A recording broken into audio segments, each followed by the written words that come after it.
Buenas tardes, compañeros. No sé si me escuchan. Buenas tardes. Sí, claramente. Un gusto de volver a encontrarnos. Igualmente. Elsa Vizcarra de Morón. Muy bien. Elsa Vizcarra, Bienvenida. del PJ Morón, de la compañera. Diga, compañero. Yo estoy abriendo las puertas acá en la entrada. Ya estamos, cuando quieran, estamos transmitiendo en vivo ya. Perfecto. Tenemos 44 participantes y siguen sumándose, así que cuando quieran, largamos. 47 veo yo. Sí, porque te siguen entrando. Dale. Sí. Larguemos. Marcelo hace las presentaciones. Bueno, Marcelo Cabeza, usted hace el ingreso, la apertura, la presentación de nuestros disertantes, de nuestros compañeros, a quienes agradecemos su participación. Bueno, compañeros. Adelante. Bienvenidos todas y todos. Increíble que no se haya disculpado por tardar 9 meses en venir después de que el artículo 101 de la Constitución establece que tenía que venir. Hace 9 meses, era noviembre. Apagar los micrófonos, por favor. Apagar todos los micrófonos y, por favor. Los micrófonos, por favor. Bueno, me parece que ahí se ha hecho un pequeño silencio como para poder dar inicio a este nuevo capítulo de un ciclo de charlas, Pensar Argentina, en el que estamos trabajando algunas agrupaciones de compañeros que voy a mencionar y que les agradecemos siempre el esfuerzo que se hace para poder llevar a cabo estos encuentros: el Foro de Empresarios Nacionales, la Mesa de Empresarios Justicialistas, el Centro de Estudios y Portal de Internet Transformar Argentina, el Partido Justicialista de Luján, la Red Interdisciplinaria China Siglo XXI, Agrupación de Trabajadores Legislativos Néstor Kirchner y la Corriente Nacional de Pensamiento Político PYME. Hoy tenemos dos compañeros de una gran experiencia en el campo de la política y de la construcción de una economía nacional popular, absolutamente identificados con el desarrollo, con un contenido neto de justicia social. Vamos a decir lo mínimo de estos dos compañeros, de toda su trayectoria. Creo que se sintetiza en algo que sentimos respecto de ellos, que es la palabra militantes. En el caso de Gerardo Ferreira, lo vamos a presentar como un ingeniero, empresario, es el vicepresidente de la empresa Electroingeniería, y vuelvo a recalcar que es para todos nosotros un militante, lo mismo que José Esbatela, economista de larga trayectoria, ha sido titular de la Unidad de Información Financiera, entre otros muchos cargos en el Estado. Vuelvo entonces al concepto de militantes. En tanto, esto es un grupo de militantes de diversa extracción que esperamos en estos debates, en el cual han pasado diversos disertantes y compañeros que están en distintos campos, tanto sea de lo ambiental, lo energético, la economía, la política, y siempre nos ayudan mucho a pensar y a debatir en estos tiempos que están necesarios, tiempos de la doble pandemia, como decimos, la pandemia amarilla del gobierno anterior y la pandemia del coronavirus. Y ahora, entonces, estamos pensando todo el tiempo, cuando decimos pensar la Argentina, de la pospandemia. ¿Cómo estamos ya construyendo la pospandemia? ¿Cómo tratamos de orientarnos entre todos acerca de cómo podemos hacer nuestras mejores contribuciones militantes para poder, cuando esto pase, estar con mucha mayor organización, con unidad, con solidaridad, con conocimiento de compañeros que gracias a estas herramientas virtuales, informáticas, nos podemos estar conectando de todo el país sin esa limitación. Así que bueno, hay mucha expectativa, lo hemos percibido en el ambiente inicial y estamos dispuestos a participar de esta conversación. Bienvenidos, compañeros, todas y todos, y bueno, demos comienzo. Adelante, Antonio, o le damos la palabra a... ¿Con quién empezamos, Antonio? Pepe. Pepe.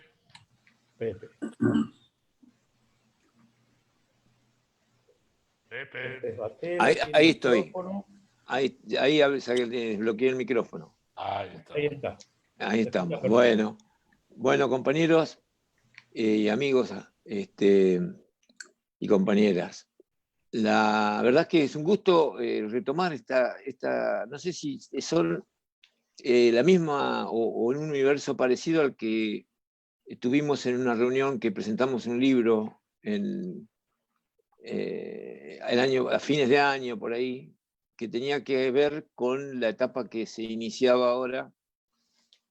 E hicimos una charla con ustedes ahí, o con parte del grupo que está acá.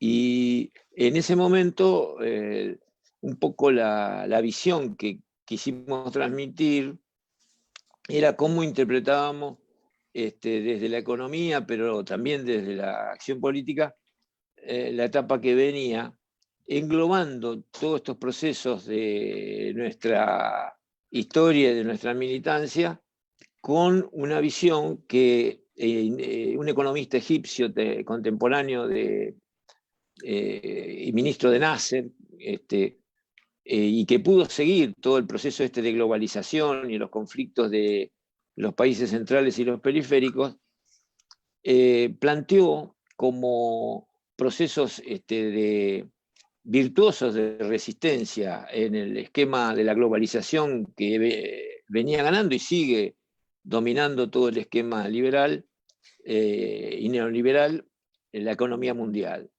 Y él llamaba procesos de desconexión, y por primera vez un economista de prestigio a nivel internacional, educado a nivel global y presidente del Foro Social Mundial durante una época, que se llama Samir Amin, incluye al peronismo y a los procesos nacionales y populares como procesos de desconexión del esquema global que se fue dando y digamos con una clara polarización mundial, donde hubo intentos, algunos exitosos por más tiempo, otros que aún perduran, de ruptura con ese mundo global, que permitieron mejorar la vida de los pueblos durante un periodo, y en algunos casos el problema es la reconexión que se vuelve a hacer al sistema global. En la esencia, la desconexión planteada en términos económicos es fijar precios de los bienes y de los bienes que se exportan, las commodities y demás, con un criterio interno diferente de la teoría del valor global. En términos prácticos, para los argentinos, por lo que hemos vivido, es si uno está conectado, está dolarizado y está con los precios internacionales ligados a los valores internacionales de las commodities. Es decir, si está internacionalizado, paga el petróleo al valor internacional del petróleo, la carne al valor internacional, la energía en sus distintas variantes, también a valor internacional. El Estado fija una ley internacionales ligados a quienes fijan esos precios, que son los conglomerados transnacionales. Ese sistema de precio global lo que hace, y el objetivo de ese esquema, es mantener un esquema de acumulación de riqueza que produce lo que estamos viendo, que es ricos cada vez más ricos y periferia cada vez más marginal, salvo los que mantienen ese proceso de desconexión, y englobando en esos procesos a los procesos socialistas, pero también las revoluciones nacionales y populares de los países no alineados, y países desconectados como que actualmente mantienen su soberanía, entre ellos China, entre ellos Rusia, entre ellos Vietnam, Cuba, Corea del Norte, que están desconectados con distintos grados del sistema global, pero que sobreviven en este mundo manteniendo una geopolítica distinta. La Argentina hizo, como proceso de desconexión del siglo XX, digamos, fuertes, es el peronismo del 45-55 y Néstor y Cristina, 2003-2015. Para nosotros esos fueron dos procesos de desconexión que permitieron fijar internos los precios con procesos económicos conocidos por todos, que van desde sistema impositivo, retenciones, incentivos y subsidios. Toda esa parafernalia de instrumentos sirve para que el sistema de precios internos permita una acumulación diferente a la global, donde acumulan desde los trabajadores, desde pequeñas burguesías que no podrían existir en un mundo globalizado. El ejemplo que podemos mostrar claramente es la energía a precio global, como la llevó Macri, y la eliminación de los subsidios y el desastre económico que produjo. ¿No? Si una cosa es la conexión y otra cosa es la desconexión producida por los subsidios tan vilipendiados e incluso tan mal defendidos como procedimiento, pero ese procedimiento de subsidios permite fijar precios internos de la energía que no son los precios globales. Entonces, en un esquema de desconexión genera otra forma de distribución de la riqueza y una forma de acumulación distinta que incluso permite, y se ve claramente que algunos sectores de trabajadores acumulan un excedente mayor, hay una clase obrera de élite, pero además de eso hay perjudicados en eso que son los que venían ganando con las conexiones. El problema de las desconexiones de los países periféricos como el nuestro es la sustentabilidad, porque las veces que nos hemos desconectado no hemos tenido un periodo de duración de largo plazo, porque la reacción del poder que se está afectando en una desconexión, como la del peronismo y la de Néstor y Cristina, genera esas fuerzas que tienden a voltearlo estos gobiernos. Estamos viviendo esa situación en toda América Latina, digamos, o sea, no es casual que el proceso de una región desconectada, como se intentó con el UNASUR y todo el esquema de formación de una patria grande, genera una situación de alto riesgo para este poder mundial, y eso generó una reacción que es muy parecida, con distintos métodos, no tan violentos, a lo que pasó con el Plan Cóndor, digamos.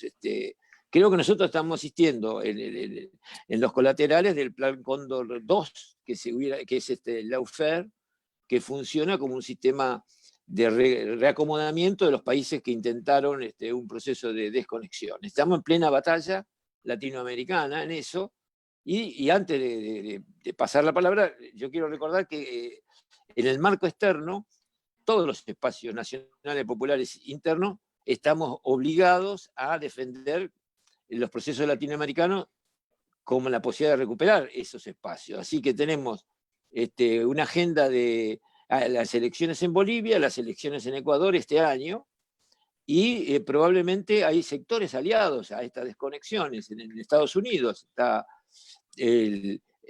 todo un grupo de la izquierda norteamericana que también está en contra de esto, que forma parte de un espacio, digamos, afín a unas políticas parecidas a las nuestras, Sanders y su gente, digamos, que también hay que tenerlo en cuenta. O sea, el espacio estaba en pleno combate a nivel latinoamericano, digamos, y lo estamos viendo con el intento de postergación de las elecciones y demás.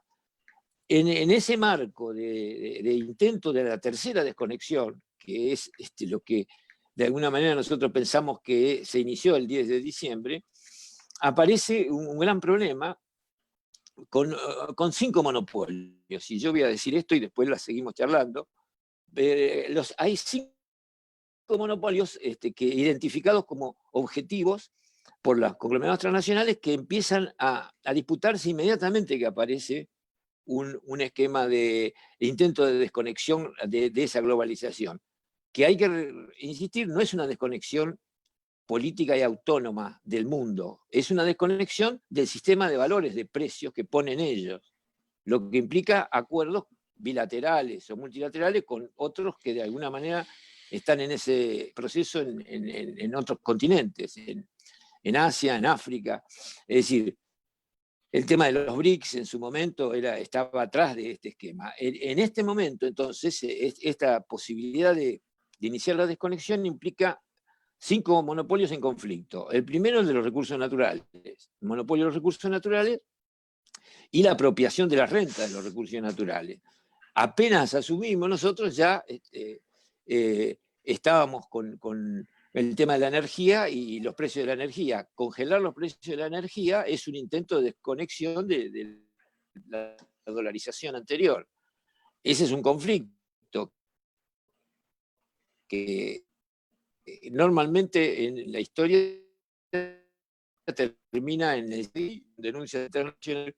Así que hay que prepararse para esa batalla respecto a la energía, digamos, por no cumplir las pautas y los contratos firmados por Macri, ¿no? Que a miles de años, digamos, con avances y retrocesos, pero se vislumbran los conflictos, ¿no? El conflicto de los recursos naturales implica eso, implica el uso de la tierra, implica la discusión sobre esto que se está haciendo sobre el proceso de faenar chanchos en Argentina, por China y las críticas, todo eso está en plena ebullición. O sea que estamos en un intento de discusión de estos temas donde hay que fijar posición clara en función de que ahí se juega una de las principales cuestiones que ya el peronismo la había definido en la Constitución del 49, ¿no? Que son propiedad inalienable del Estado, los recursos naturales y demás. Bueno, está todo como, eso se obvió en el proceso político posterior, sigue siendo una discusión. El segundo monopolio es el monopolio financiero, el acceso a las finanzas y al financiamiento, que está en pleno conflicto por el dólar. Y ¿quién emite los dólares? Estados Unidos. Y el tema ese es un problema que está tratado en este momento al rojo vivo en el tema de la deuda, y la legitimidad o no de esa deuda y las condiciones de pago son parte de la posibilidad de Argentina de iniciar un proceso económico más o menos sano o quedar atrapado todavía ahí. Ese es el segundo conflicto importante, que es la emisión y la propiedad del financiamiento y de quiénes son los dueños de las divisas que se generan en Argentina y demás.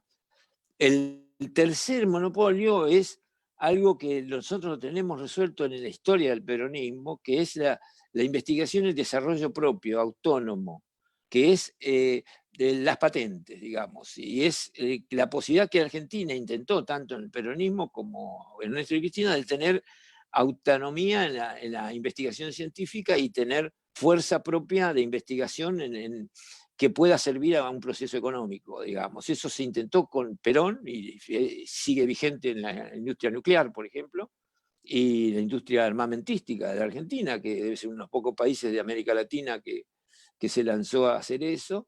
La investigación y desarrollo en las universidades, en los medicamentos. Estamos al día con el tema de la pandemia, en el esquema ese que en Argentina sentó fuerte posición de autarquía respecto a las patentes internacionales, y en eso está en pleno conflicto también, porque vamos a ver quién se queda con las patentes, cuánto valen, y si las fabricamos nosotros es una cosa, si vienen de afuera es otra. Es el tercero. La investigación y el desarrollo, el cuarto monopolio que genera, es uno que a nivel mundial Argentina parece que no juega, que es las armas de destrucción masiva, por la posición que desde el punto de vista del país periférico nosotros tenemos de no proliferación nuclear.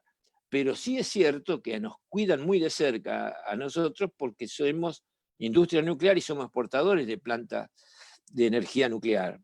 Y estamos muy cerca, tenemos uranio pesado y demás, y las veces que yo he tenido oportunidad en mi función pública de charlar con otros países, incluso aliados, como fueron China en su momento, a nosotros nos ven como muy cercanos a tener la bomba atómica o esas cuestiones, y por eso somos re peligrosos para el mundo, pero somos muy apetecibles también en la relación con los países que están intentando también un proceso soberano. Entonces, el cuarto es arma de destrucción masiva, de la cual uno no puede obviar la importancia que tiene. El veto lo tienen en las Naciones Unidas 5 países que tienen la bomba atómica.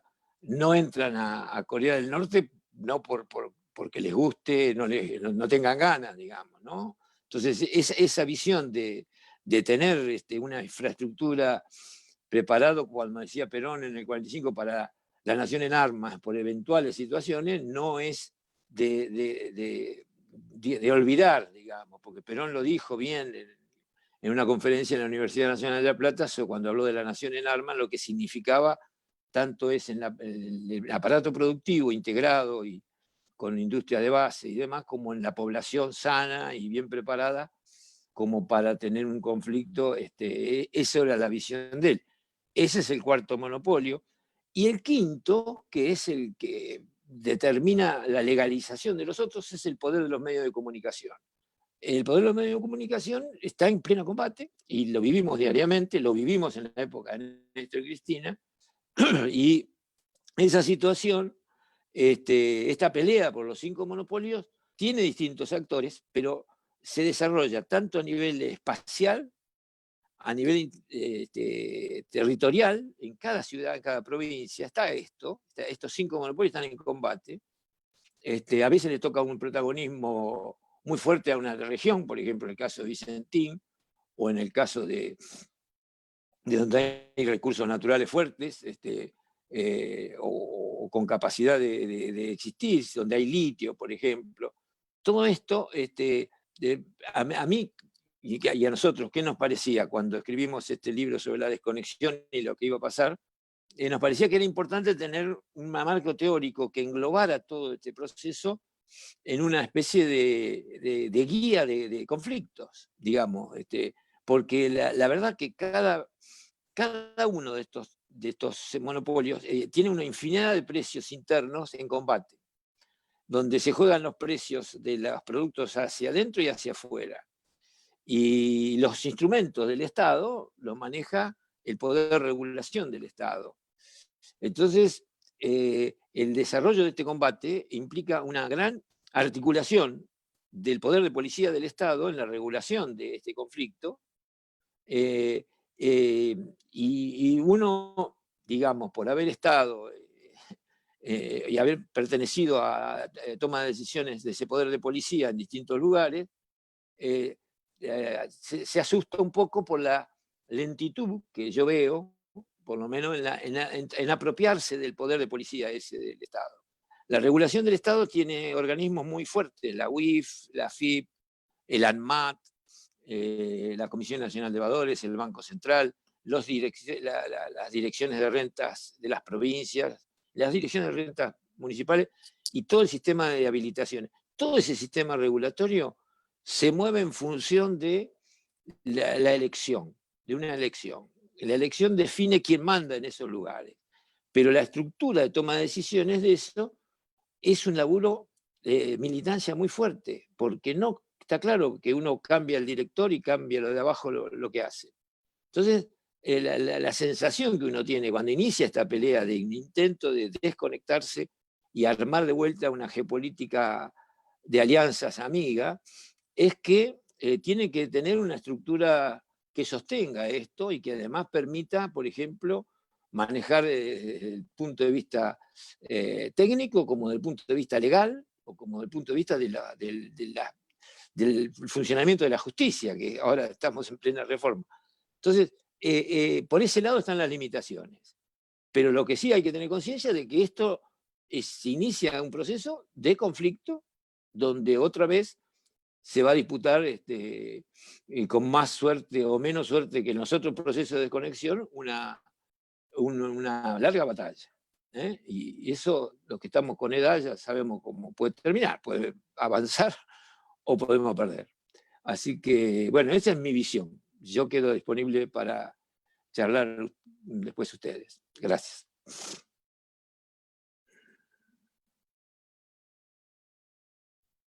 ¿Estamos? Perfecto. Bueno, Gerardo, si tenés ganas de charlar un poco, contarnos tu experiencia en estos años y en estos temas.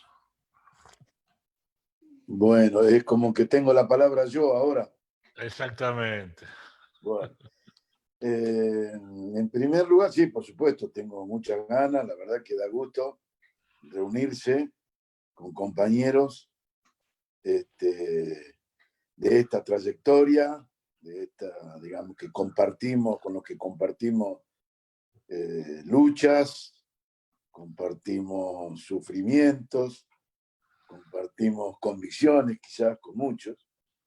Y bueno, estamos acá, yo complementariamente, digamos, con Pepe tenemos una relación, digamos, bastante larga, y no quiero que me encasillen como que voy a hablar de China, porque, por decir una cosa, un tema que si bien he avanzado bastante en los últimos, digamos, 10 años, particularmente en los últimos 9 años, en realidad ha sido, no sé si decir un accidente en la vida, pero mi trayectoria es mucho más que la relación con China, ¿no es cierto? Bueno, estoy invitado acá a hablar de China y lo voy a hacer porque además es complemento, no sé si me escuchan bien antes Perfecto. compañeros. Perfecto. Perfecto. Porque además, digamos, de la relación con China, que es reciente para el país, digo reciente, la relación en esta intensidad, porque ya Perón tenía una relación, si se quiere, política, ideológica, y también en el 73, a partir del 73, se retoma una relación, ¿no es cierto? Digo que es complementaria a la exposición de Pepe, porque para que las chances de la desconexión que planteó Pepe y de la cual comparto, de la desconexión, digamos, de la globalización neoliberal, que es una forma, digamos, muy moderna de sometimiento a los países, de un duro sometimiento, porque como también él lo dijo, produce mayor cantidad de concentración de la riqueza. Menos pobres, menos ricos, pero mucho más poderosos, y más pobres, empobrecidos aún más. Complementariamente, entonces, para que tenga chances de éxito un proceso de desconexión, o sea, romper con el neoliberalismo que ha sometido de manera, si se quiere, salvaje desde la caída del bloque de la Unión Soviética a la fecha, podemos decir en los últimos 30 años, para tener esa chance, complementariamente, hace falta aliados, ¿no es cierto?, con los cuales producir un UNASUR, como se produjo en el proceso de Néstor y Cristina del 2002 al 2015. También es conveniente tener un BRICS, ¿no es cierto?, en donde desarrollar y potenciar las relaciones internacionales de la ruptura del neoliberalismo, y sobre todo apoyo en la región, como hoy no está, ¿no es cierto? Hemos sufrido digamos, un retroceso importante a partir del 2016, también el fracaso de este modelo neoliberal salvaje que profundiza Trump, y aquí llevó adelante en la región Bolsonaro y Macri. El fracaso ha permitido que rápidamente, no sé si habremos hecho todos los méritos como para estar de nuevo en el gobierno, pero de nuevo, insisto, yo el análisis que hacía en la cárcel, porque la cárcel sirve para eso también, para reflexionar, para estudiar, para pensar mucho, el análisis que hacía es que este gran fracaso del neoliberalismo global a nivel internacional y el gran fracaso local del macrismo, ¿no es cierto?, de Cambiemos en liderar una revolución conservadora para atrás, ese gran fracaso genera condiciones internacionales y nacionales per se, como para que el proceso de desconexión tenga mucho más chances. ¿A qué me refiero?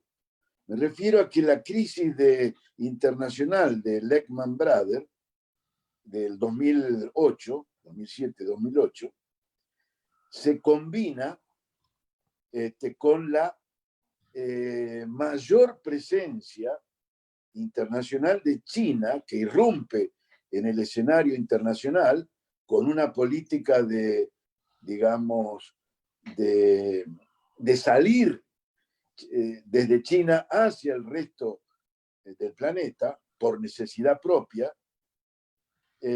China, acá abro una ventana, es un país, digamos, una civilización más que un país. Todo el mundo sabe que son 1.400 millones de chinos, pero pocos saben que tiene 4.700 años de historia. Y por decir, digamos, 4.700 años de historia documentada. Y por decir algo en términos relativamente recientes, en la era cristiana de esos 4.700 años, o sea, en los 2.000 años, de esos 2.000 años de historia de la era cristiana, 1.800 años de esos 2.000, China fue el centro del planeta. Y varios autores importantes, ingleses, algunos, reconocen que China llegó a tener hasta el año 1600 y apenas comenzado el año 1700, el 75% del PBI del planeta. 75% del PBI. ¿Por qué?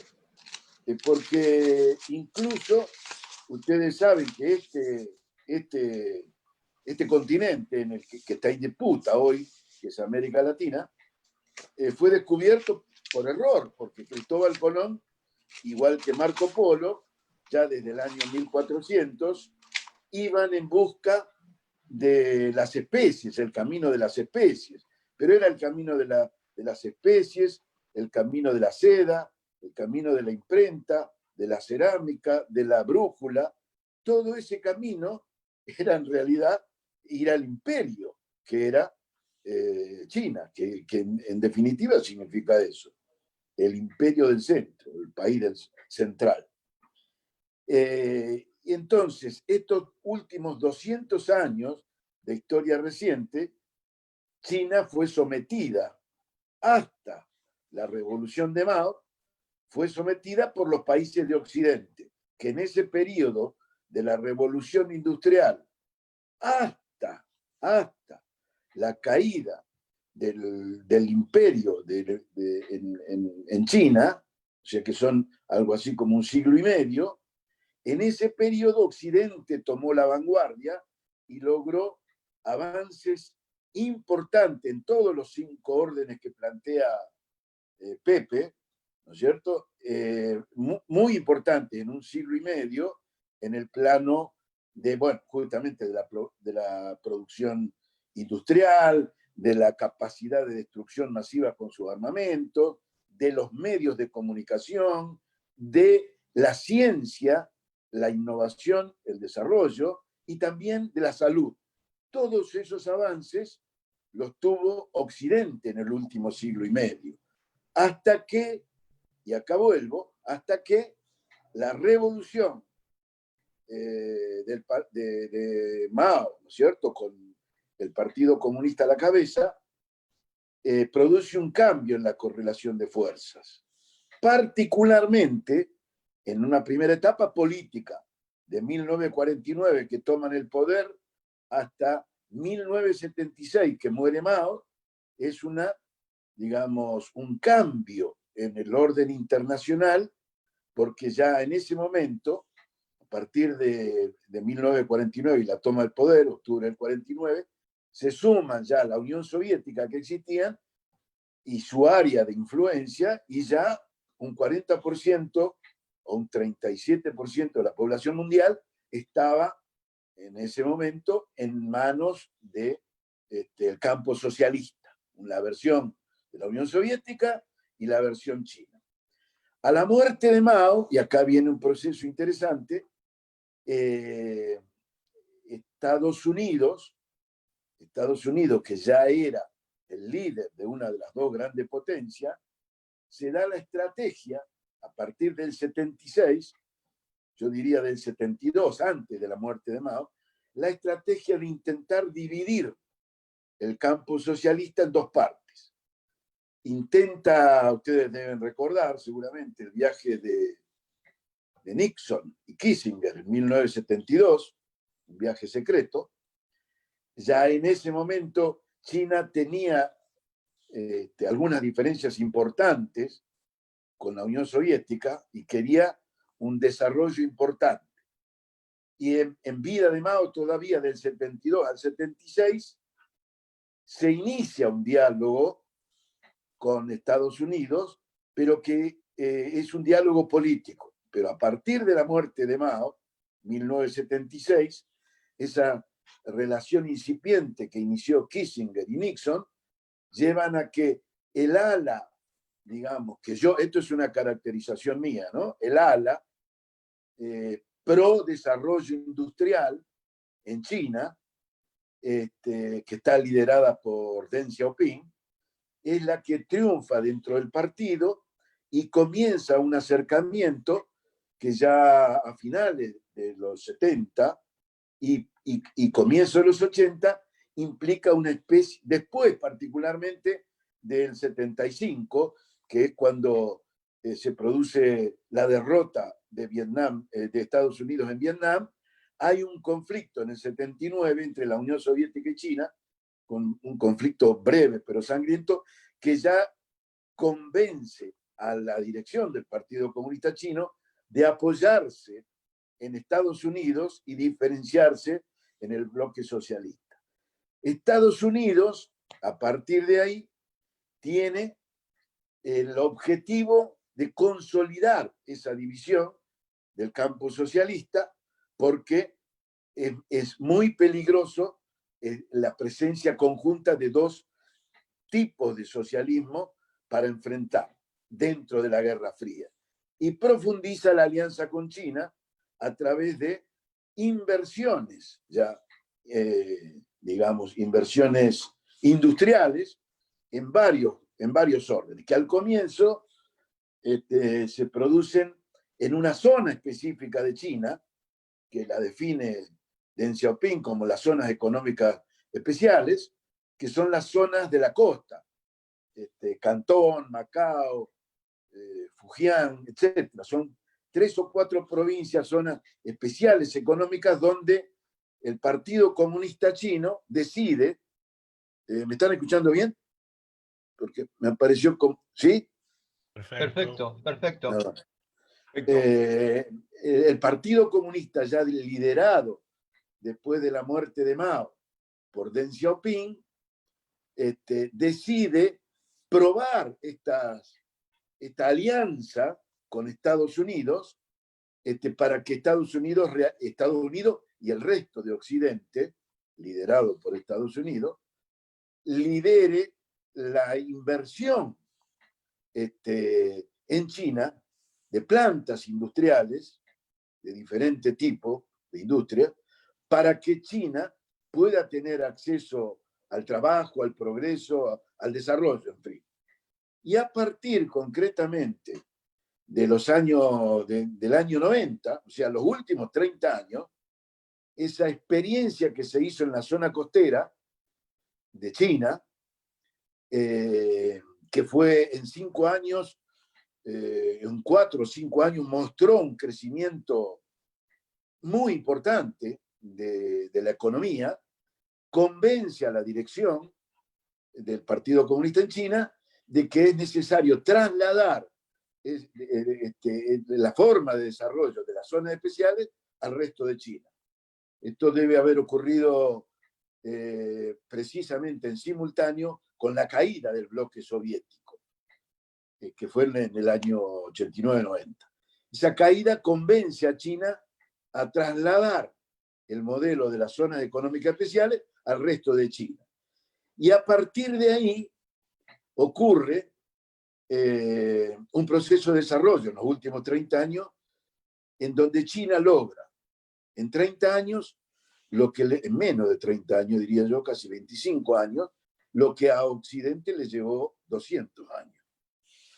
Es extraordinario el desarrollo que hubo ahí, la inversión que hubo, el crecimiento que hubo y a su vez la desconexión que fue, y acá empalmo con lo que me dejó la posta que me dejó Pepe, China va recibiendo las inversiones y Occidente se convence que China, así como derrotaron con la Guerra Fría a la Unión Soviética, que empieza a tomar, sí, la economía de mercado con características nacionales, China toma la economía de mercado también con características chinas y produce un desarrollo vertiginoso, increíble, que ustedes lo deben conocer, crecimiento a tasa del 10, 11 y hasta el 12% anual acumulado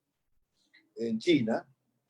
Es un desarrollo que yo no puedo creer tanta ingenuidad del neoliberalismo, pero ellos se convencían de que China era una economía de mercado. ¿Pero por qué se convencían de que era una economía de mercado? Porque las grandes multinacionales de Estados Unidos y también de Europa les convenía ir a invertir a China porque, claro, tenían una cultura extraordinaria de 4.700 años de historia, tenía un mercado nuevo que incorporaban, que en ese momento eran 1.000 o 1.100 millones de personas, en ese momento digo 30 años atrás o 35 años atrás, la mano de obra barata, en ese momento había de los 1.100 millones, 900 millones que eran campesinos y vivían con $2 al día. Entonces, las multinacionales americanas, con los convenios que establece con el Partido Comunista, liderado por Deng Xiaoping, insisto, que era el ala desarrollista, se convence de que es un país, ellos no lo consideran una cultura, una civilización, es un país donde invertir por todos estos componentes. Imagínense que 900 millones de personas que viven con $2 por día. Ellos dicen, acá tenemos casi un mercado esclavo, que con nada van a poder producir. Y bueno, lo hacen en China, también lo hacen en China, luego de haberlo hecho exitosamente, estas inversiones en otros países de Asia, que también tenían un poder adquisitivo muy bajo, muy, muy bajo. El final de esta película lo estamos viviendo ahora. China siempre insistió, y particularmente con Xi Jinping, y dentro del partido existía esta ala, que si bien habían renegado de Mao a nivel de la conducción, por los fracasos que tuvo la conducción de Mao en lo que hace a la industrialización del país, siempre tuvo un ala que daba pelea al ala procapitalista. Esa ala se encarna en la conducción del partido con Xi Jinping, que asume la conducción, digamos, en el plenario, creo que fue de 2013, del Partido Comunista, creo que fue el plenario de número 63, no recuerdo bien, desde 1921 a la fecha. Con la asunción de Xi Jinping, empieza a cambiar la historia, porque Xi Jinping reafirma que ellos, en definitiva, nunca abandonaron el camino al socialismo. Y sí dicen que es con características chinas, pero ahora reafirman que el objetivo del partido es la construcción del socialismo con características chinas. Y esas características chinas hacen que, bueno, En primer lugar, como el mismo Deng Xiaoping lo expresó, lo manifestó, que la principal preocupación de él como líder era darle las 3 comidas de calidad al pueblo chino. Que tengan un buen desayuno, un buen almuerzo y una buena cena. Darle de comer a eso, a 1.400 millones de personas, significan, en definitiva, como tienen solamente el 7% de la tierra fértil de la humanidad y el 21% de la población, indudablemente que darles esas 3 comidas de calidad por día a cada chino significaba que ellos tenían que salir a buscar la comida, el alimento que no podían producir. Se las hago cortas, no sé si me excedí en el tiempo, pero a partir, digamos, en los últimos 30 años, ellos comienzan, nunca, y acá abro otra ventanita, China nunca en su historia salió al exterior, en los 4.700 años de historia. Salió una sola vez en la historia, con el almirante Zhu a la cabeza, 1 siglo y medio antes que viniera Cristóbal Colón acá. O sea, salió en 1300. Salió al exterior a ver qué había. Hicieron todo un recorrido por África. Quiero decirle a todo esto que yo lo cuento como un cuentito, pero esa salida de China al exterior fue una flota de 20 naves. Y la más grande de esa nave, la nave capitana, en 1 siglo y medio antes que viniera Colón a América, tenía 120 metros de eslora. Y acá la Santa María, que era la jefa de las 3 embarcaciones que vinieron, 1 siglo y medio después tenía 25 metros de eslora. Bueno, ellos ya tenían la nave capitana, 125 metros de eslora, 1 siglo y medio antes. Salieron a África y estuvieron 2 años rodeando el África, volvieron y no encontraron nada interesante en ese momento en África, nada que valiera la pena salir al exterior, y al revés, tuvieron grandes conflictos. ¿Me escuchan? Acá se me silenció. ¿Sí? ¿Me escuchan, compañero? Perfecto, perfecto, se escucha. Sí, Gerardo, bien. Perfecto.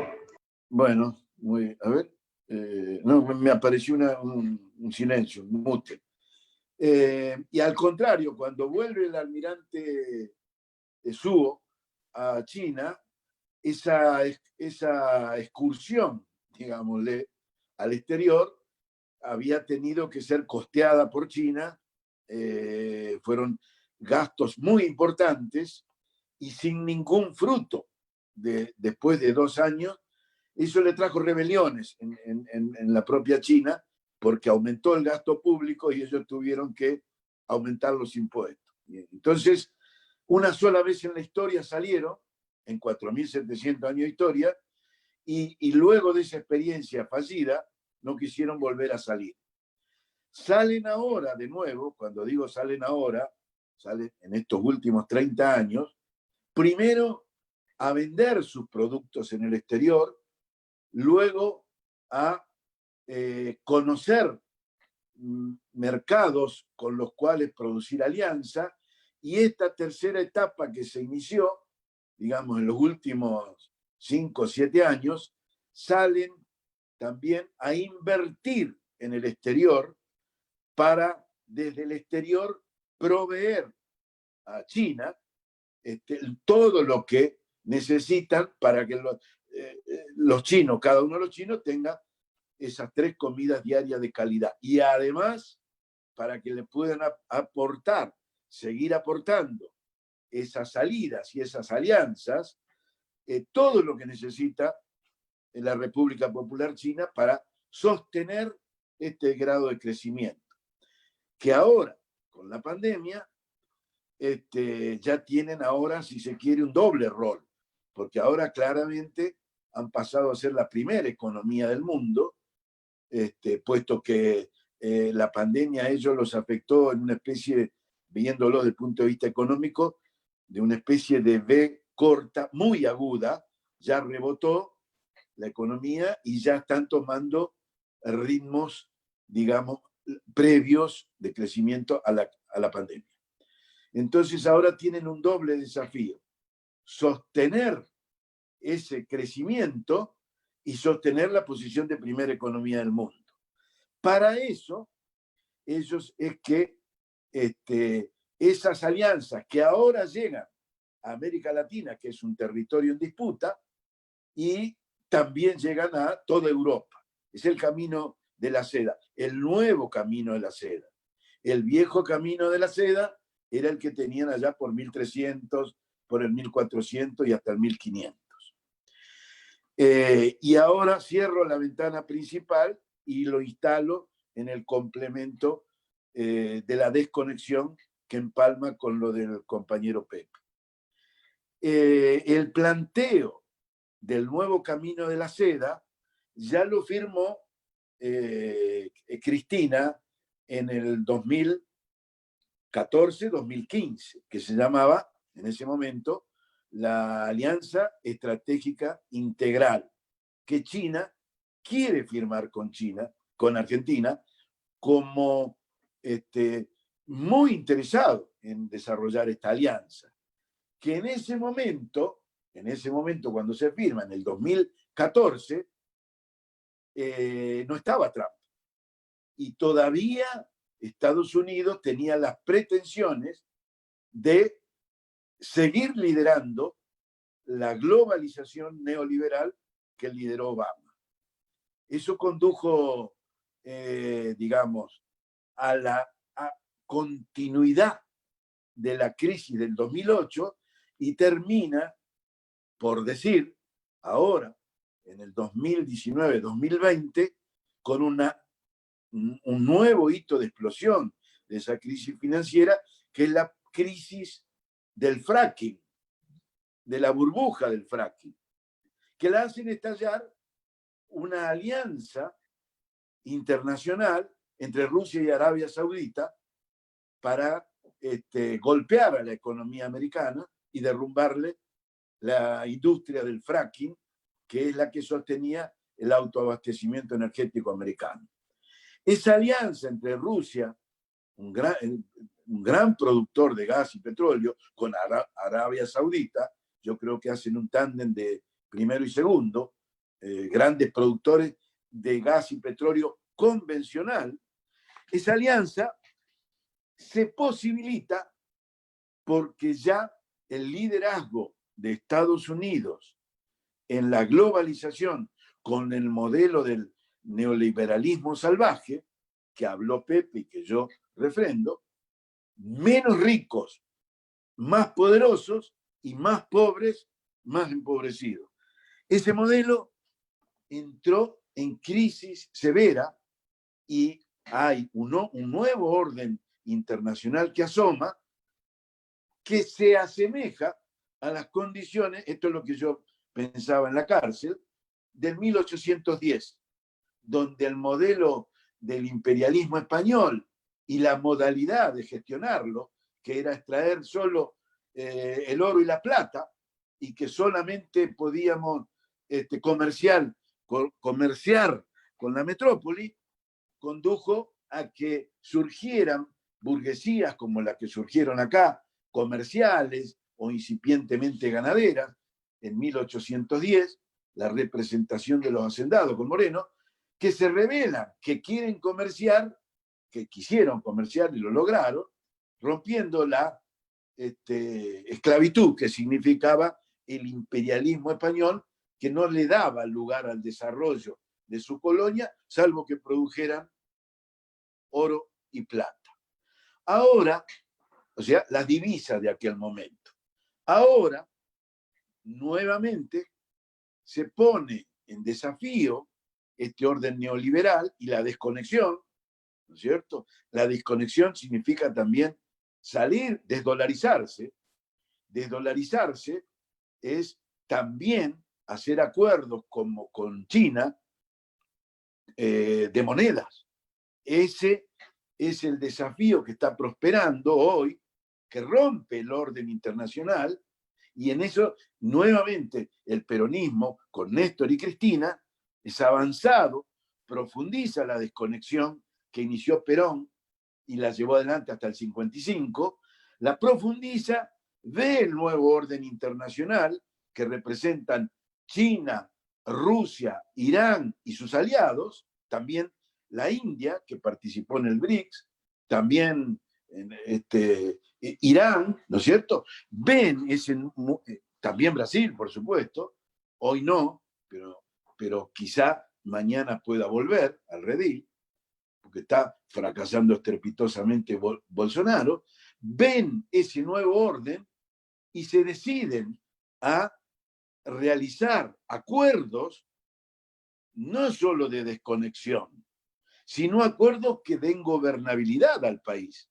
En este camino de desconexión propia que inició China, ellos también con su moneda, distinta a la del dólar, lograron hacer no solo acuerdos digamos, de comercio, acuerdos de inversiones, sino acuerdos también con la Organización Mundial de Comercio y que su moneda, el yuan, califique como moneda convertible.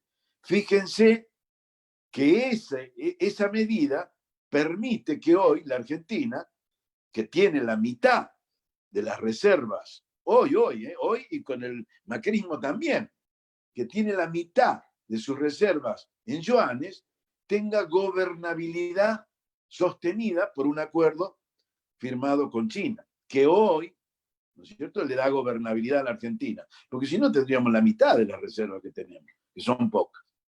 No solo es un grado, y lo engancho de nuevo con lo de Pepe, de desconexión, ¿no es cierto?, de salirse del dólar, que además de que es el modo de conexión del neoliberalismo salvaje, es también un modo de dominación, porque con esa misma moneda nos endeudamos, y con esa misma moneda viene el Fondo Monetario, y con esa misma moneda vienen los acreedores.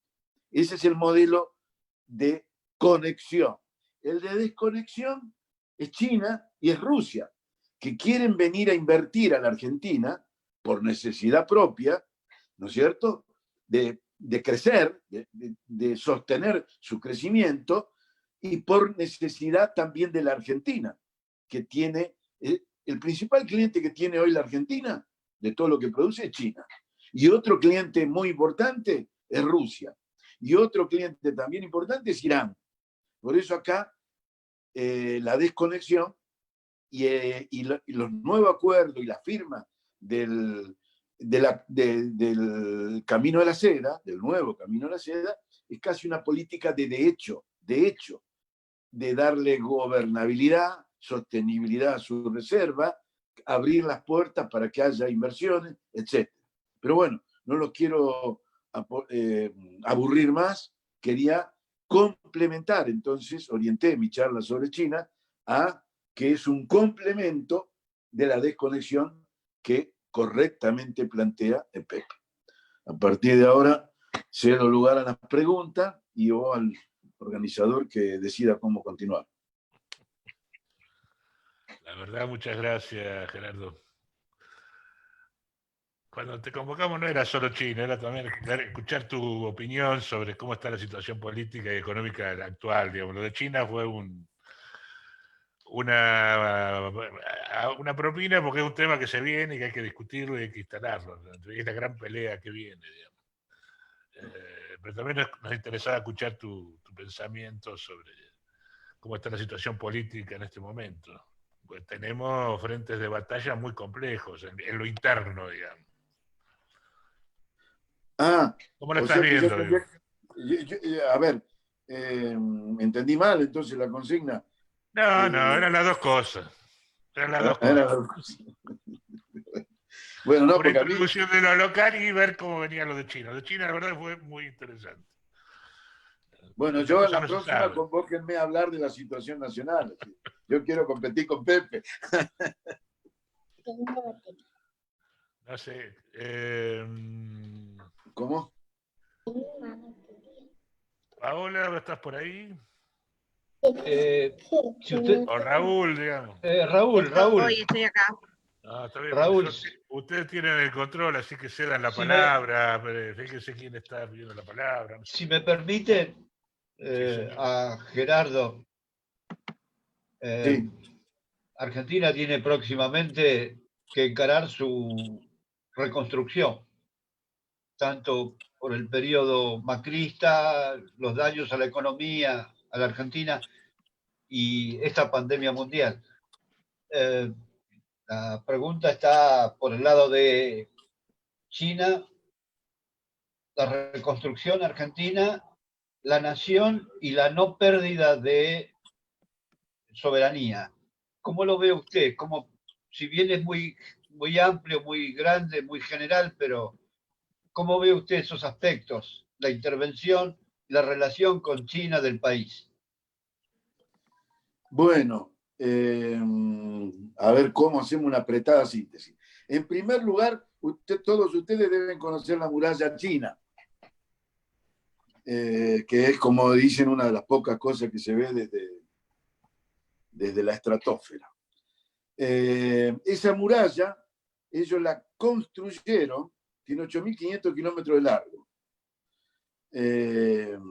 Y es una formidable defensa que construyeron sucesivos emperadores para que los pueblos bárbaros no ingresaran, más o menos lo que quiso hacer ahora Trump con México, el muro.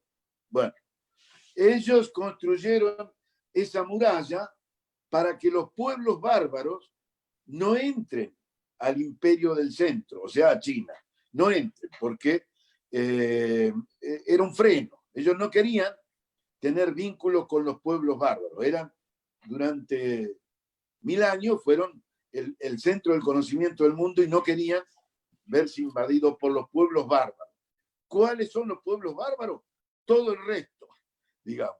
No solo nosotros también, los godos, los galos, los hunos, los visigodos, todos esos eran pueblos bárbaros para ellos.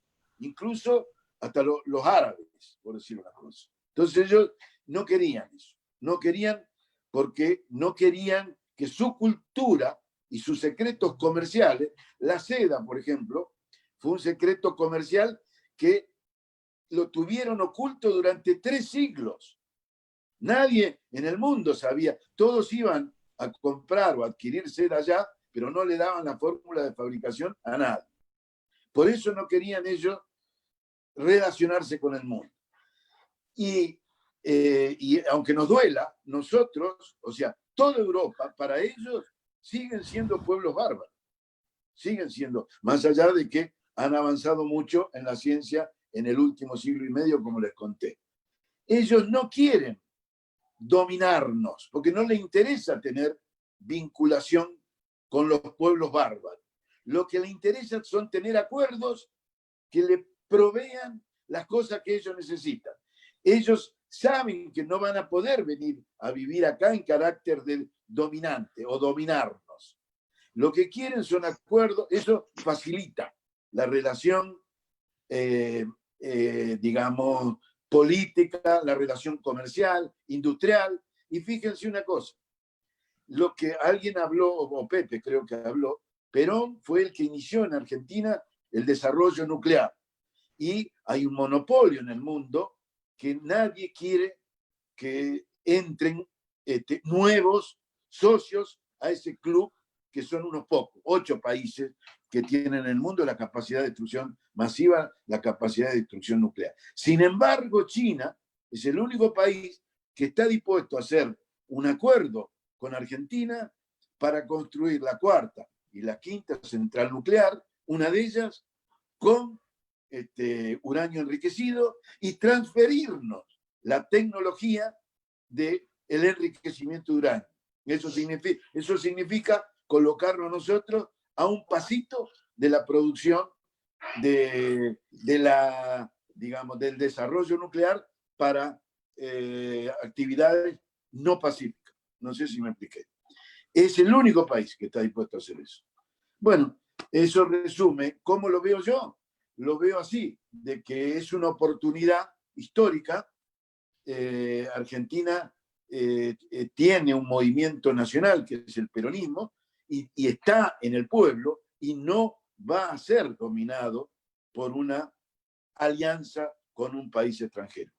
Ese es mi pensamiento. Y en la medida que logremos construir un nuevo UNASUR en las características nuevas, la región puede hacerse fuerte en sí misma. Muchas gracias, compañero.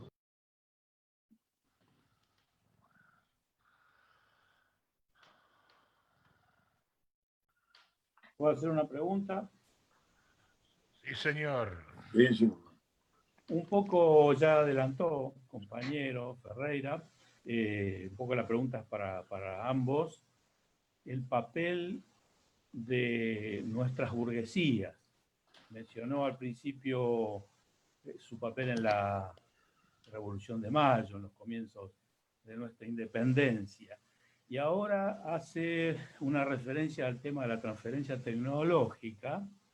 Y mi pregunta va un poco por el lado justamente de esa burguesía nacional que hemos descrito mucho tiempo como fallida, como que tenemos allí un gran déficit, ¿verdad? Si esta cuestión de acuerdos con China, con ese espíritu que se viene señalando desde que China empezó a hacer las inversiones en América Latina, en el sentido de no una dominación, sino acuerdos que puedan dejar, tal como hicieron ellos en su proceso, ir quedándose con el know-how, con la tecnología, si podría llegar a ser, o en todo caso, se imaginan alguna forma, alguna estrategia para conducir a esos sectores del empresariado nacional. Así que bueno, aprovecho que por un lado Gerardo tiene esa experiencia en su vida, en su carne propia, y todos los estudios que ha hecho Pepe, de un tema nodular, un tema absolutamente necesario de destrabar. Muchas gracias.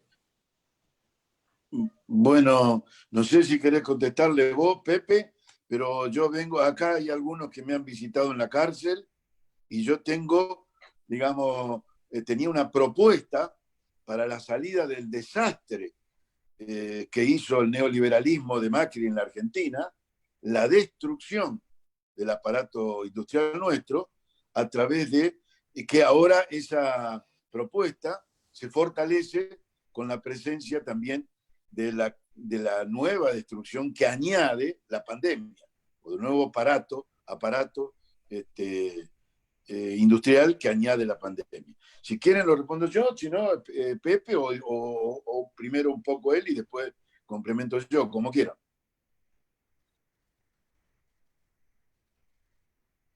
Sí, yo una caracterización de lo que significa el pasaje de la burguesía nacional hasta Helbar como una posibilidad de formar parte de un frente de liberación nacional, como se decía en esos momentos, y lo que pasó después, no solo con la burguesía nacional, sino con el sistema capitalista mundial, que prácticamente fomenta un esquema de capitalismo que corre la posibilidad de la actividad industrial tradicional, para decirlo, o sea, la producción de productos reales, y basa todo su esquema en la economía financiera, con lo cual ese capitalismo no requiere de esa burguesía, digamos, ligada a la producción real. Más bien le molesta, y de hecho la ejecuta, digamos, como hizo la dictadura. La dictadura destruyó la estructura empresaria, pero además le sacó los bienes, la eliminó como actor social. Y los sectores empresarios nacionales que quedaron sobreviviendo quedaron totalmente desarticulados, que fue no solo una política con los burguesías, sino con los trabajadores también. No es casual que al día de la fecha haya dos centrales y obreras y no se puedan unificar. Hubo toda una política de desarticulación del modelo de construcción social que había posibilitado el peronismo y que se termina de ejecutar con el golpe del 76. Con lo cual, esa expectativa que nosotros teníamos en los 70 de un frente nacional con una burguesía que podía firmar un pacto social como el de Helvar y la CGT en el 74, se agotó. Es decir, no hay empresarios burguesía nacional, hay empresarios nacionales pero transnacionalizados, y las excepciones creo que poquísimas. Es una estructura empresaria como electroingeniería y demás, que son accidentes en la historia de la desaparición de una clase dominante industrial con proyecto nacional interno. Entonces, lo que se plantea por el tema de la desconexión, el arte de la desconexión sustentable es cuáles son los bloques sociales internos que puedan, digamos, construir un frente que se sostenga en un proceso de conflicto por la pelea de esos 5 monopolios. Ese frente, lamentablemente, en un esquema de análisis de sectores sociales, el único que lo puede articular es el Estado. Te lo digo después de haber reflexionado años, digamos. Sin el Estado y el control del aparato del Estado, no hay posibilidad de articular todo lo que quedó desarticulado. Entonces, el gran desafío es, primero, acceder al Estado. Pero una vez que se accede al Estado, esa visión de que antes uno esperaba que hubiera una clase obrera dirigente hegemónica, o que hubiera una burguesía, o un pacto social de clase, yo creo que eso no existe más. No podemos pedirle ni a la CGT actual, que mirando las caras de algunos de los que están ahí, de los dirigentes más importantes y más pesados, es imposible pensar en un proyecto de liberación nacional con ellos. Pero pues hay otros sectores de esas CGT que sí, el interior sobre todo, los comités confederal, hay sectores de las organizaciones sociales, hay sectores empresariales desarticulados también, hay 2 o 3 organizaciones que van a una CGE, digamos que en algún momento se puede juntar, pero todo eso, en un proceso realmente existente como el actual, tiene que estar articulado por el Estado. Y entonces perder el Estado es lo que nos pasó con Macri. Es un desastre desde el punto de vista organizativo. Lo de Macri pudo hacerse porque se perdió una articulación que lo único que lo puede hacer es una estructura política con conciencia de esto. Si ustedes me dicen cuál es la debilidad, y la debilidad es que el Frente de Todos y su estructura, no todos pensamos lo mismo, ni estamos en esa condición. O sea, la batalla hacia afuera incluye también una batalla hacia adentro sobre la oportunidad que tiene la Argentina, y el mundo global le da esta oportunidad, pero esa oportunidad requiere dirigencia convencida de eso, y ese es un desafío militante que es el que queda. Es decir, se accede al Estado para articular un frente antiglobalización neoliberal con las debilidades que tiene ese frente, digamos, ¿no? Y hay que saber esas debilidades, pero hay que saber que es el único camino, que sin el Estado de vuelta, en la resistencia como estábamos, corríamos serios riesgos no solo de pérdida política, sino de disgregación de espacios, porque esta gente, el neoliberalismo, no piensa en Estado-nación, piensa en la destrucción de los Estados-nación, incluso de los Estados-naciones europeos, no les importa. Entonces, el ALCA lo siguen teniendo presente. Y salir de eso implica toda una concepción que va a tener conflicto, pero que tiene una dificultad, que es la articulación de los sectores disgregados que dejó estos 30 años, 35 de poder en el neoliberalismo. Eso es lo que pienso. No sé, vos, Gerardo, te toca ahora seguir, no sé. Bueno, a ver, nunca habíamos hablado de este tema, pero Sí. la coincidencia es plena. A ver, la burguesía nacional, en la cual en algún momento se depositó confianza para que pudiera formar parte de un Frente de Liberación, yo creo que en forma resumida, además de adherir a los conceptos de Pepe, esa burguesía nacional, lamentablemente vino un juez como Bonadío que le pegó el tiro del final, porque fue una burguesía nacional que tuvo un proceso de crecimiento, desarrollo, y algunos incluso se internacionalizaron durante el gobierno de Néstor y Cristina. La gran mayoría de ellos multiplicaron por 2, por 3 y hasta por 4 su patrimonio, y sin embargo, cuando vino un gobierno neoliberal, fueron los primeros en arrepentirse de haber participado de ese gran crecimiento y hasta condenar a sus líderes, buchonear a sus líderes, una cosa vergonzosa, sin tener en cuenta que con esa delación política también estaban matando a toda la expectativa de que creciera una burguesía nacional que pudiera sumarse a un proceso de independencia o descolonización.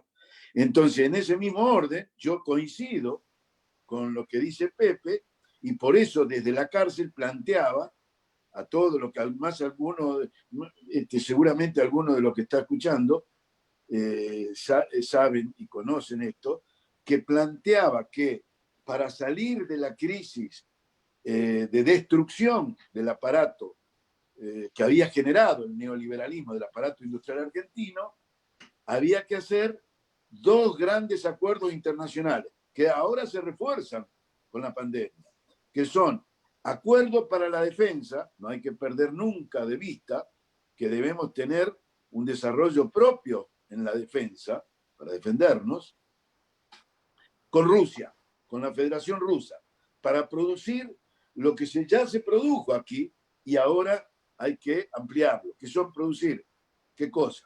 Tanques, camiones, submarinos, barcos, lanchas, radares, ¿no es cierto? Satélites, energía nuclear, acuerdos con la Federación Rusa, pero estatales, y formar, acuerdo Estado-Estado, y formar y desarrollar esa industria, en este caso, en el rubro 1 para la defensa, llevarlo adelante con empresas mixtas localmente, que también, empresas mixtas, digo, empresas privadas y empresas estatales. Mixtas, porque hace falta también la dinámica privada, pero que en la asociación tenga el liderazgo el Estado argentino, ¿no es cierto? Y también con transferencia de tecnología. Es un tipo de industrialización para la defensa. Y la otra reindustrialización que hay que hacer en el país, también acuerdos con China, pero acuerdos para el consumo. Ellos son hoy la fábrica del mundo. La pandemia lo acaba de desnudar, ya quedó a la vista de todos. En España y en Estados Unidos no producían ni barbijos. Había que comprarlos allá. Y es más, no solo que no lo producían, sino que estaban dispuestos a ser nuevamente piratas, como los ingleses, y secuestrar los barcos con barbijos que iban a otros destinos y pasaban por la zona de influencia de Estados Unidos. Ningún problema tenía Trump. Entonces, esa fábrica del mundo, que ahora ya se está proponiendo otra cosa, innovación tecnológica y desarrollo, la ciencia, que haga acuerdos con Argentina, con el Estado argentino, Estado, empresas estatales chinas y empresas estatales argentinas para producir para el consumo. ¿Cuál es el consumo? Y bueno, son los celulares, son los lavarropas, son los aire acondicionados, acá, en la Argentina, sin autos, industria automotriz, liviana, pesada, camiones, sin importación de autopartes, como hace el modelo occidental, que genera así, en realidad, una inversión, pero es una inversión para ensamble, porque se producen automotores, pero las autopartes, o sea, el 75% de los componentes, te desequilibra la balanza comercial porque viene de afuera. Y esto, yo fui testigo, se lo propuso Xi Jinping a Cristina en el 2015, febrero del 2015. Le dice, presidenta, nosotros estamos dispuestos a invertir en fábricas automotrices, pero con el 100% de las autopartes producidas en Argentina, para no generar un deterioro en la balanza comercial. 100% acá. Irá para un royalty para allá, pero la producción se hace acá y no rompe la balanza comercial. Lo mismo tenemos que hacer con los celulares, no fabricarlos en la isla, o sí fabricarlos en la isla, pero fabricar todos los componentes, no ensamblar celulares que generan nuevamente deterioro en la balanza comercial. Lo mismo para todo lo que es celulares, como decía, electrodomésticos, todo lo que es el consumo. Hacer acuerdos Estado-Estado y gestionado por empresas estatales. Yo ya no confío más en la burguesía nacional por ahora, salvo en las pymes. Las pymes acopladas a empresas del Estado pueden, digamos, generar un proceso de adhesión, digamos, a un frente de liberación. Terminé. A ver, un momentito. ¿Puedo preguntar? Sí, por supuesto. Vale. Para Gerardo, comparto Sí. 100% lo que está diciendo, obviamente, ¿no? De la industria nacional. Ahora, la pregunta sería, ¿por qué se dieron vuelta en su momento los industriales que, como él bien dice, ganaron hasta un 400% y mucho más? Y por otro lado, sacándolo de este tema, quería saber cómo está la situación de electroingeniería y cómo está su situación procesal. Bueno, en orden a por qué se dieron vuelta, ya lo dijo Pepe antes que yo. Él dijo que la burguesía definida como nacional en realidad está transnacionalizada porque adhieren al neoliberalismo, o sea, al nuevo tipo de coloniaje. Y era durante el kirchnerismo, crecieron mucho, pero crecían de una manera para ellos vergonzante, porque crecían con un modelo de desconexión, ¿sí? Y ellos generaban riqueza en el país para después fugarla y aumentar la conexión. No sé si me explico. O sea, era contradictorio. Ellos se sentían incómodos de ganar tanto. No sé si respondí esa pregunta. Y después, por eso se dieron vuelta. En realidad, no es que se dieron vuelta. Terminaron desnudando lo que son. Eso en orden a por qué se dieron vuelta. Y en orden a la empresa de electroingeniería, bueno, fue objeto de un ataque feroz desde el primer día de gobierno. Nos pararon todas las obras. Teníamos 4 grandes proyectos encabezados por Represa y los paralizaron con la excusa del impacto ambiental, ustedes se deben acordar. Paralizaron el proyecto, entonces generaron una asfixia financiera brutal, ¿no es cierto? Porque todos caímos al 10% de nuestra facturación empresaria, ¿no es cierto? Y teníamos que soportar el 100% de los costos. Entonces, fue una caída brutal. Eso en orden a la empresa. Ahora lo estamos reactivando. Y en orden a lo personal, yo, digamos, 40 años de historia de la empresa y 69 mío, tuve una sola causa antes, que fue la del genocidio, que ahí sí teníamos una asociación ilícita, porque éramos una organización política ilegal. Yo pertenecía al PRT y éramos una organización ilegal, y yo sabía que éramos una organización ilegal y teníamos una actividad ilegal, ¿no es cierto? Estábamos fuera de la ley. Ahora, con el Lawfare, armaron una asociación ilícita, inventaron que éramos una asociación ilícita, y la jefa era Cristina. Bueno, y que es una única segunda causa que tengo, que es la de los cuadernos.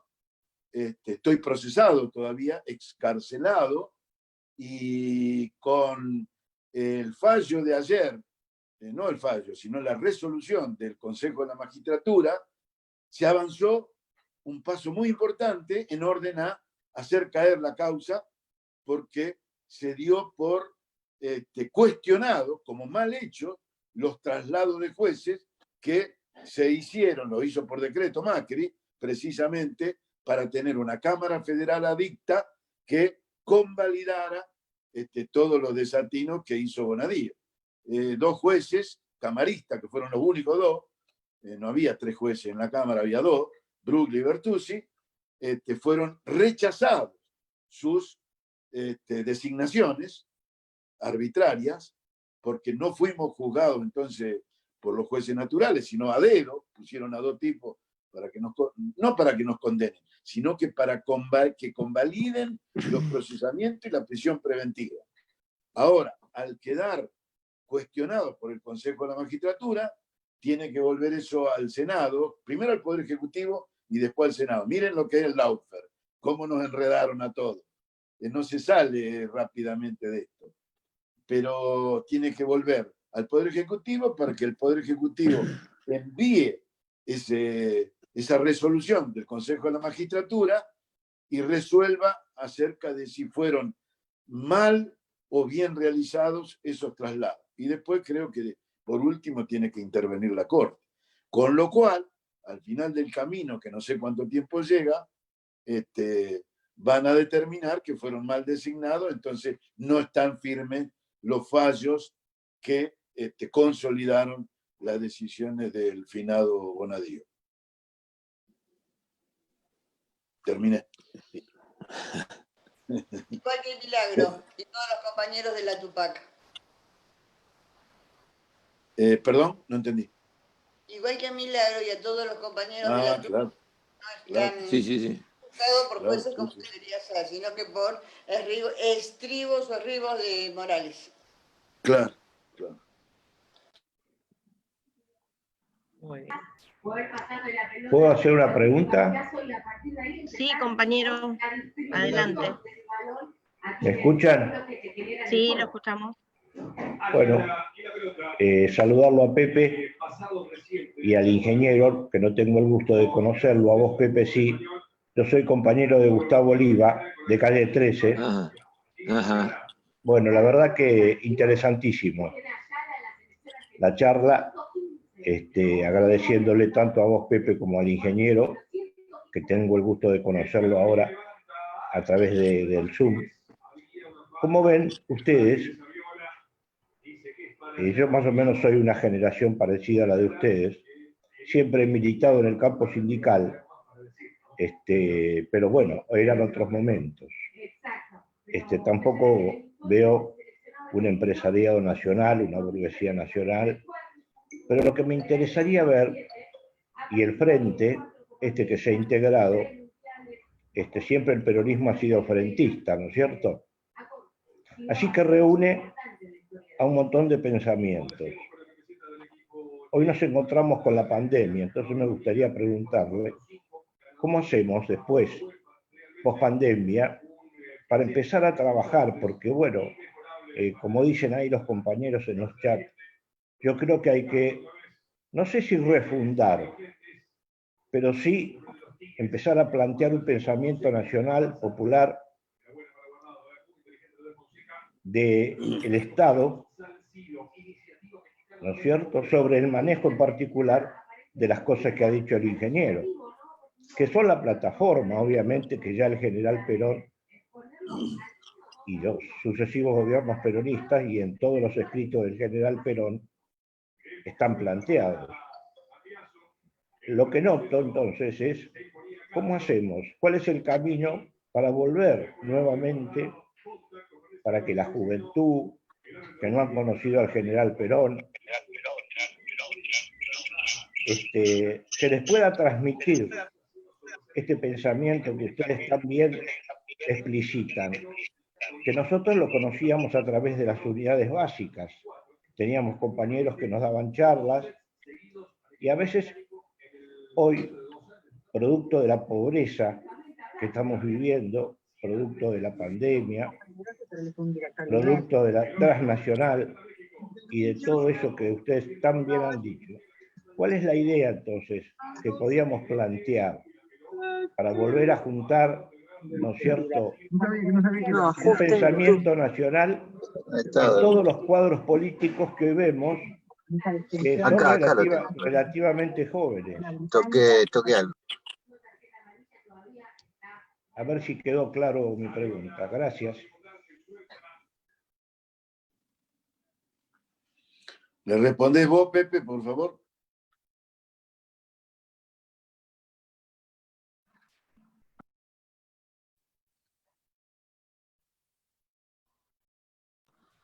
Estás en silencio, Pepe. Estás en silencio el micrófono. Ahí hablo. Ahí hablo. No, estaba diciendo que estoy con poca batería de la computadora y estoy pasando al celular. Si se corta, me engancho con... ya me conecté por el lado del celular. Así que eso por un lado. Yo lo que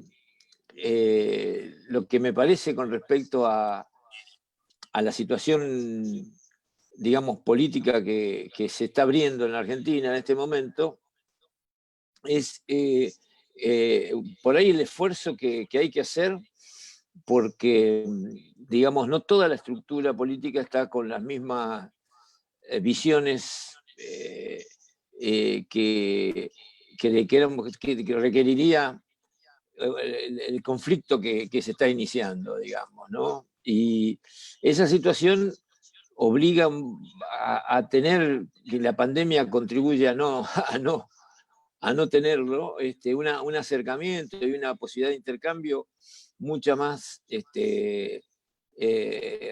estricto entre las distintas organizaciones que hay. Y aparece siempre la sombra de que se transgrede si uno emite opinión en contrario, y como no hay instrumentos, y nunca, la verdad que el peronismo realmente existente nunca pudo tener una estructura orgánica, vamos a decir, que tipo el Partido Comunista Chino, por ejemplo, que saca un programa a 30 años y después hay una pelea interna muy fuerte, pero se desarrollan Nosotros nos criamos como organización movimentista y demás, siendo bandas de compañeros. Esto hay que asumirlo como una realidad, digamos. El partido es un instrumento, como decía, electoral, pero la estructura de toma de decisiones mucho tiene que ver con la capacidad política de las distintas vertientes y la capacidad de ser funcionario con equipos, pero no hay esas orgánicas. Entonces, la vida de un proceso, digamos, no es fácil, un proceso de estos tipos, pero sí hay que estar convencido y tener la mayor cantidad de lazos entre la militancia como para poder acceder a información y además poder impulsar lo que uno piensa. Y mi visión ha sido siempre que uno entra en estos procesos y si participa directamente va con la renuncia en el bolsillo, porque normalmente hay conflicto y lo que se llama fuego amigo es lo normal, digamos, no hay que esperar, uno tiene que estar preparado para eso. Así que el proceso que se inicia es impresionante porque el desafío es muy grande. Es hacia afuera y hacia adentro. Y un poco estas reuniones y la capacidad de comunicación que haya va a marcar el camino del éxito, digamos. Es decir, cada uno mirará más o menos cómo viene cada conflicto, y yo creo que no hay que callarse, en el sentido de que el que calla otorga, y hay que dar posicionamientos en cada tema, digamos, porque si no, la obsecuencia, digamos, ha sido el peor de las traiciones para mí siempre, y eso es un tema que sigue vigente, digamos. Entonces, va a venir movido, nada más, eso puedo decir. A ver. ¿Algún otro compañero o compañera que quiera hacer una pregunta? Habla el micrófono. Perdón, Pepe, hola. Vos hablaste en un momento de la lentitud para apoderarse de los poderes del Estado, de la importancia, digamos, de hacerse cargo de esos poderes. ¿A qué atribuís esa lentitud? ¿Qué te parece que está pasando por ese lado? Y por el otro lado, decir que me parece que nunca tuvimos tantas posibilidades de reunirnos con compañeros de alta gama, como dicen los pibes ahora, como en estos momentos, ¿no? En ese sentido, la verdad que la pandemia nos vino a hacer casi un favor, pero bueno, nada, prefiero escucharte, Pepe. No, es simple y es complejo, es decir, porque las estructuras de toma de control de las áreas, viste, normalmente requieren equipos de compañeros que estén dispuestos a hacer un control de las áreas, especialmente las que toman decisiones legales y las principales direcciones técnicas. Y un frente como es que está armado, no todos los grupos que están en el frente han participado con esa visión del control del Estado. Algunos todavía tienen la ilusión de que se toma el control, se controla la presidencia, se controla incluso un directorio, y que lo demás viene porque se cumplen las órdenes. Y todos los que hemos participado de estructuras organizativas sabemos que la cadena de mandos y la toma de decisiones requiere una confianza muy grande, digamos. Entonces, me parece que por ahí hay falta de experiencia en la hipótesis de conflicto. Uno convive con una estructura política con gente que de alguna manera la llegada es al cargo y después flota porque saben durar, pero no ejecutan, digamos. Entonces, esas cuestiones se ven. Y yo creo que hay que estar ahí, digamos, por lo menos haciendo testigos y diciendo, muchachos, hay que llegar a tomar el control legal de determinadas áreas, como especialmente las áreas de control de la cuenta capital, ¿no? Y después las áreas de toma de sanciones, y después las áreas policiales, digamos. Son cosas estratégicas, digamos, ¿no? La bonaerense sigue siendo una cosa que es difícil, digamos, ¿no? Así que ahí alguien escuchó de la bonaerense, pero a lo que voy yo es que eso es el desafío, digamos. Entonces, yo no sé si todos, vamos a decir, están convencidos de que eso es lo que se hace cuando se gobierna. Se toma áreas y la hipótesis es, en realidad uno piensa con quién me voy a pelear, no con quién me voy a amar, digamos, cuando entra al área. ¿Cuáles son los conflictos que tengo y cómo lo voy a tratar de ganar? Hay mucho que conviene que eso no. Entonces, un frente tan amplio está conformado por eso y yo creo que hay que ser riguroso en eso, digamos. O sea, hay que pedir explicaciones y de alguna manera mostrar después el resultado.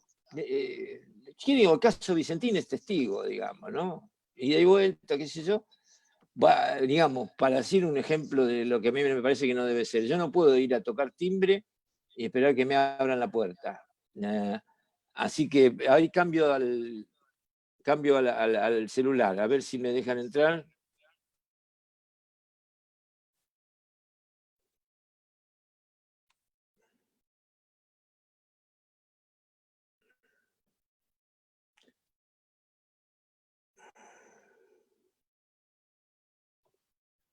Qué grande, Pepe, qué dominio. Bueno, ahí estoy. Bueno, bueno, eso, que la verdad es esa, que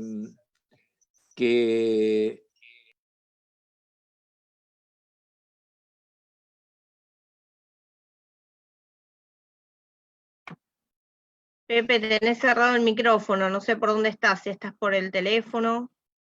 Ahí, y ahí. Ahí está. ¿Ahí me escuchan? Sí. Sí, perfecto. Estabas diciendo que no podés tocar el timbre. Bueno, no, el esquema es ese. Yo digo, no es que uno sea conflictivo, es que lo normal es que haya conflicto, y si nos quedamos callados estamos legalizando lo que está mal. Entonces, a mí me parece que eso hay que prepararse para ejercer la opinión que en la medida que se pueda. En realidad, cuando se está en el gobierno, el palacio vale oro, digamos, ¿no? O sea, en los 70 nosotros llamábamos el Frente de Gobierno. El Frente de Gobierno no es una asamblea, no es lo poco que duró la primavera de Cámpora, que éramos jóvenes, el frente de gobierno eran las decisiones internas y cómo pasaban esas decisiones a través de la etapa para que el triunfo es un decreto firmado por el presidente, digamos. Entonces, esa pelea, hay gente con mucha experiencia que la dio y que tiene ganas, y bueno, hay que estar con la idea de que eso, si no pasa, hay que hablar, digamos, eso es lo que yo pienso. Sin bardear fuerte, pero digamos, hay que exigir. Por algo llegamos así. Y no es fácil. No sé si... Ya está.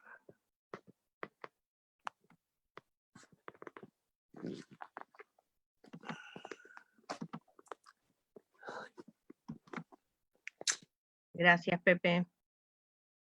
Bueno, está pidiendo la palabra un compañero más, pero tendríamos que saludar a Gerardo, que se tiene que retirar. Puso sin imagen su teléfono, pero se tenía que retirar, así que agradecerle muchísimo su presencia. La verdad que fue muy enriquecedora la charla, así que muchísimas gracias, Gerardo. Está conectado, Gerardo. ¿Está por ahí? Yo ¿Está por estoy ahí? conectado. Sí. Sí, Ah, estoy no te estaba conectado. viendo, no estaba viendo tu imagen, ¿eh? Ah, ¿y ahora tampoco? A ver, ahora Sí, sí, te vemos, ahora te sí. vemos. Listo, así ya te dejamos, vos así te liberábamos que te tenías que ir, ¿no? Bueno, sí, muchas gracias, pero no quería irme sin saludar. Así que Por muy eso. agradecido por la invitación. Espero me inviten o me sigan invitando, digamos, en otra. Y estoy a disposición de ustedes, la verdad. Compañero Gerardo, tengo una pregunta para usted, por favor. Mira, justo el compañero que tiene una pregunta, antes de que te vayas. Bueno. La última pregunta. Dale, la por última y favor. cerramos. Sí. Buenas tardes. Voy a tratar de ser lo más breve posible. Agradecer la invitación a vos, Paola, y a Jorgito Bondone, de la UON de Campana. Son dos preguntas, digamos. Una más que nada de una reflexión como militante, ¿no? Nosotros, los militantes, sufrimos mucho y tenemos un profundo dolor por nuestros compañeros desaparecidos, ¿sí? Y nos sigue doliendo nosotros un profundo dolor con los compañeros que han sufrido de las últimas injusticias, de los compañeros que han sido aprendidos, que han sido detenidos. Yo vengo de la militancia social también, en una pyme, y trabajo en la economía social con cooperativas y mutuales. Duele mucho lo que nos sucedió, digamos, en los últimos 4 años con los compañeros que han trabajado en el ámbito social, empresarial y gremial, y han sido detenidos. Y desde el punto de vista militante, ¿sí? Quería preguntarle a Gerardo, ¿no? Digamos, porque quiero que sepa que a los compañeros de base, y nos duele todavía por los compañeros que están detenidos, ¿sí? Pero yo, desde el punto de vista que usted muchas veces en su disertación mencionó su pensamiento, que yo admiro de cuando estuvo en la cárcel, digamos. O sea, tuvo la grandeza de pensar en la Argentina, porque usted manifestó pensamiento cuando estuvo detenido. Quiero que sepa que para el militante de base, primero el dolor, y segundo, la admiración, ¿no? Porque hay que tener grandeza para eso. Esa era la primera reflexión. Y la segunda, como militante también, a Pepe, y para vos, Gerardo, digamos, Juan Perón, en el 43, cuando pensó a ver cómo sacaba, cuando comenzó, a ver cómo sacaba esta Argentina adelante, porque no teníamos ningún derecho. No había derecho para nada, ni a la educación, ni al trabajo, ni a la salud, ni a la industria, para nada había industria. Sin embargo, nos sacó adelante, ¿sí? Y nos legó, digamos, varios pensamientos de que quedaron escritos. Entre todo ello, digamos, uno de los últimos, uno de los más es el modelo argentino. De cierta forma, cuando hablaba Pepe, yo me sentía identificado, digamos, en el modelo argentino. Porque nosotros en las unidades básicas lo debatimos y lo seguimos poniendo en valor. Entonces, ante la situación que nos encontramos hoy, de los últimos de la ausencia total del Estado, digamos, de los últimos 4 años, ¿cómo podemos hacer? ¿Cómo piensan ustedes? Estamos muy jodidos, digamos, ¿sí? Y va a haber que sacar esta economía apalancándola ante todo, ¿sí? Desde ese punto de vista, bueno, yo estoy convencido que si llevamos a la práctica el modelo argentino, es una gran herramienta que nos dejó, porque justamente habla de la industria, del desarrollo, del medio ambiente, del trabajo, digamos, o sea, de las enseñanzas que nos dejó Perón estando en función de gobierno, y la mirada que tuvo en el mundo, digamos. Gerardo, cuando vos hablaste de la historia misma, y la llevaste a lo contemporáneo, digamos, esa es lo que me quedó. Entonces, de ese punto de vista, ante esta situación que estamos pasando, que es delicada para todos los argentinos, aprovechando las enseñanzas de Juan Perón, ¿cómo podemos hacer nosotros? ¿Qué herramienta tenemos para sacar a la Argentina de este fondo que estamos quedando, digamos, tanto en lo social como en lo económico? Va para los dos la pregunta. Bueno, la tomo yo, en primer lugar. Es esta cuestión que yo planteaba de la reindustrialización del país en áreas. La reindustrialización para la defensa y la reindustrialización para el consumo. En la Argentina hay una capacidad, un know-how, una memoria industrial importante. Acá se han fabricado aviones a reacción. Acá se han fabricado locomotoras, trenes, se han fabricado y desarrollado ingeniería de los autos, ¿no?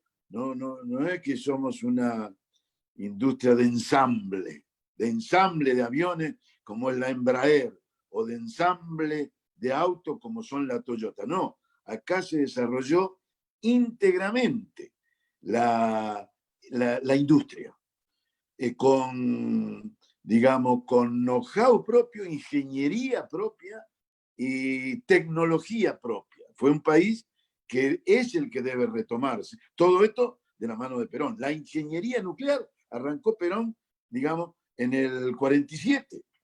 Entonces, allá en Bariloche.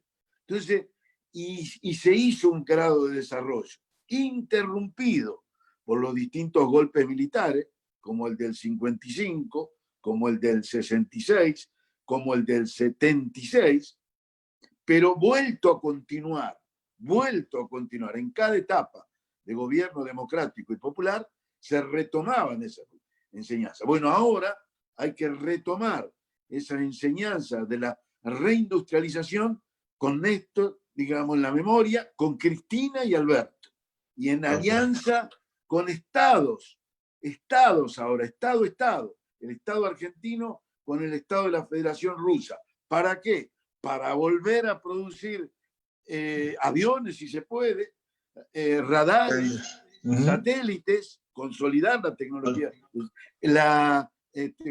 una planta industrial, pero ahora con uranio enriquecido, no uranio natural como tenemos en las 3 plantas. Volver a producir vehículos integralmente aquí, pero en empresas estatales, Estado, y emprendimientos y financiación que lo quieren hacer. No estoy describiendo una utopía.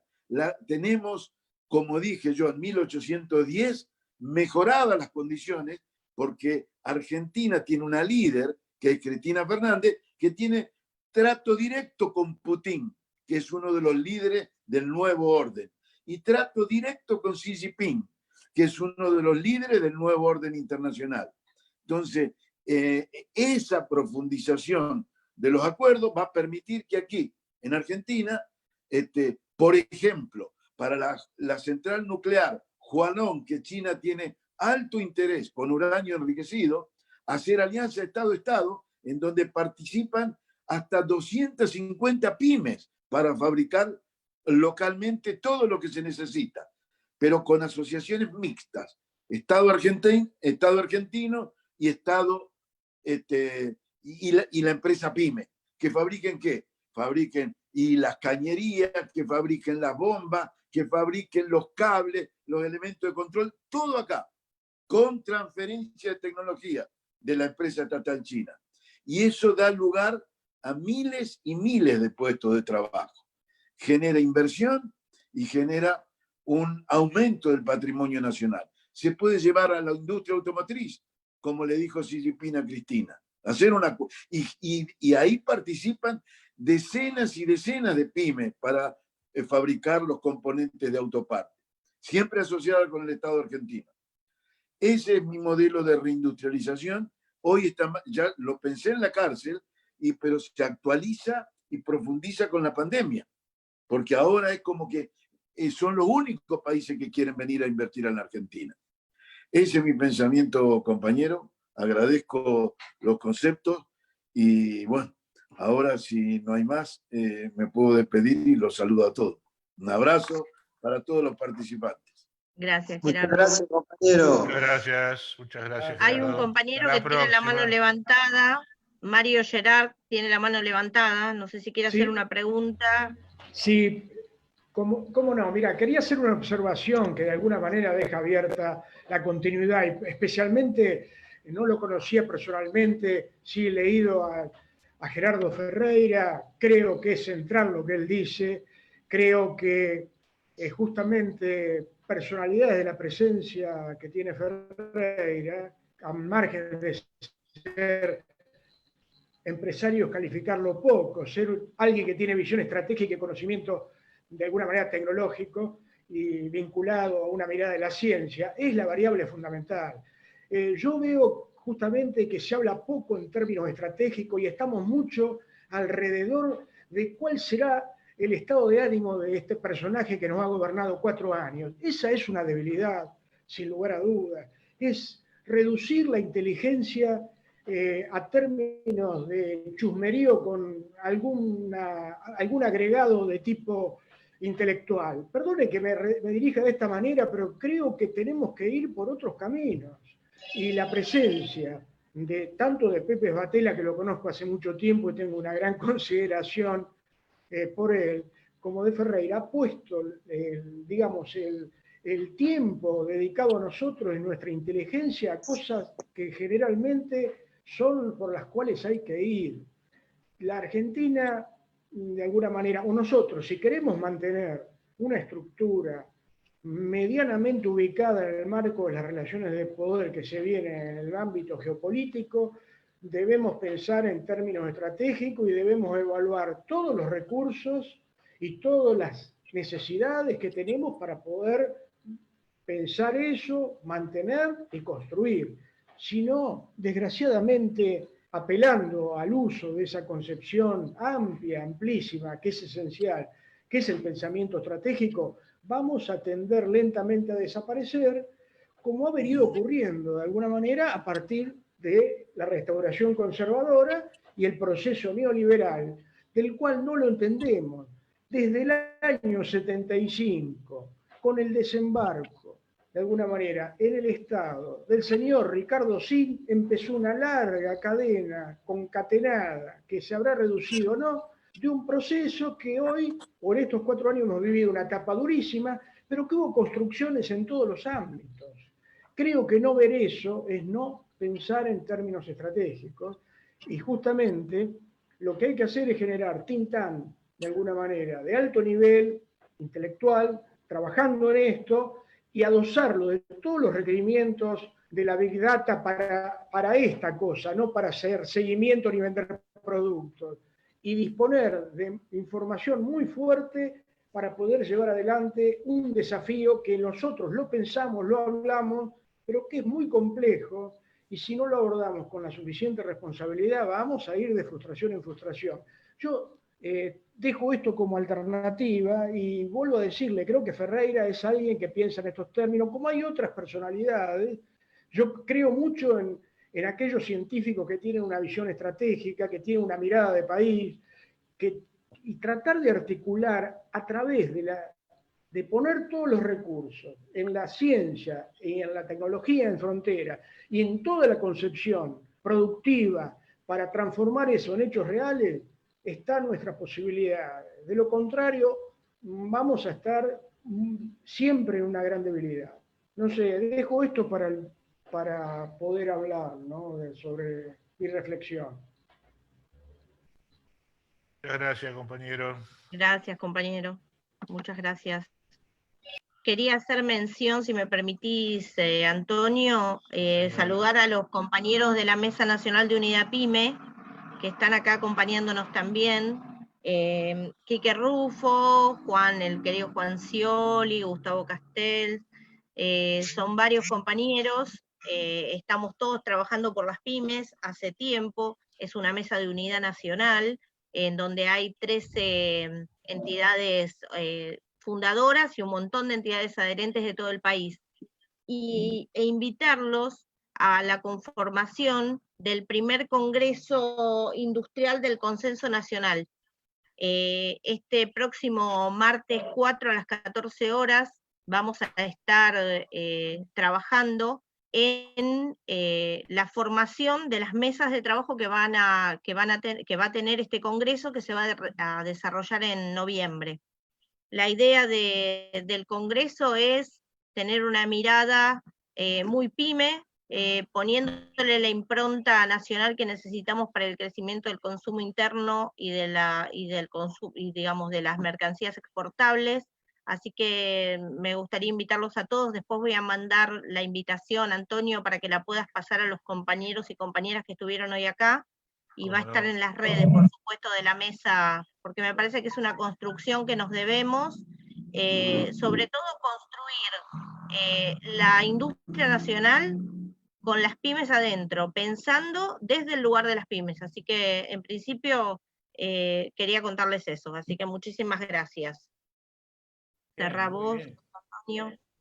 No, un poco esas 2 horas y pico que estamos, creo que está para cerrar, está para continuarlo en otro momento. Sí, quería hacer una observación nada más, ¿me permitís? Breve. Mira, sí, yo considero, creo que sería muy interesante que lo invitaran en alguna oportunidad a una personalidad del ámbito tecnológico que tiene una gran experiencia, una gran formación y está vinculada a nuestro enfoque, que es el ingeniero Eduardo Borkin, que por ahí algunos lo conocen y todo, pero más bien desconocemos una parte importante de él. Sería interesante que lo invitaran a hablar. Ha sido alguien, digamos, para mí uno de los tecnólogos más importantes de los últimos 10 años, que por suerte ha trabajado y trabaja en el fenómeno de ARSAT en su momento, pero es muy importante, de alguna manera, aparte un formador de tecnólogos, y digamos, sería interesante que lo inviten, porque me parece que descubrirían en forma más popular algo sumamente importante, ¿no? Parece muy bien. Pasaron el teléfono después, si lo tenés. Así lo contactamos. Bueno, mirá, te comento. Lo conseguimos, si no tenés. Canudo, sí, incluso en el Instituto Patria lo pueden ubicar porque él lidera, creo, uno de los... Bueno, gracias, compañero. La verdad que un Gracias. montón de gente conocida, amiga. Saludo a todos. Gracias por estar. Y bueno, la idea es continuar, seguir con este ciclo de charla. El próximo viernes volveremos a juntar con alguna charla que estemos armando.